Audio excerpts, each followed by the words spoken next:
Hello বন্ধুরা, সবাইকে নমস্কার। আজকে রান্না করব গাঁটি কচু আলু দিয়ে আর চিংড়ি মাছ দিয়ে পালং শাক দিয়ে ঝোল করব। চিংড়ি মাছ দেখে নিয়ে ভালো করে ধুয়ে নুন হলুদ মেখে ভেজে নেব। ওই তেলের মধ্যেই জিরে ফোড়ন দিয়ে গাঁটি কচু আলুটা দিয়ে দেবো, একটু নেড়ে চেড়ে নেবো। এই ঝোলটা খেতে খুব দারুণ হয়। আদা ঘষে রেখেছিলাম, আদা বাটাটা দিয়ে দেবো। পরিমাণ মতো নুন দিয়ে চেরা কাঁচা লঙ্কা, 8 চামচ হলুদ, 8 চামচ জিরের গুঁড়ো, ধনের গুঁড়ো দিয়ে ভালো করে কষে নেবো। কষে নিয়ে কিছুক্ষণ ঢাকা দিয়ে দেবো। ঢাকাটা খুলে ভেজে রাখা চিংড়ি মাছটা দিয়ে ভালো করে কষে নেবো।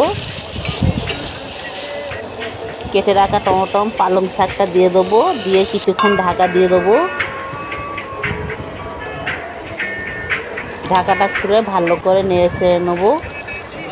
আরও কিছুক্ষণ ঢাকা দিয়ে দেবো। পালং শাক চিংড়ি মাছ দিয়ে রান্না হয়ে গেছে। টেস্ট অনুযায়ী চিনি দিয়ে নামিয়ে দেবো।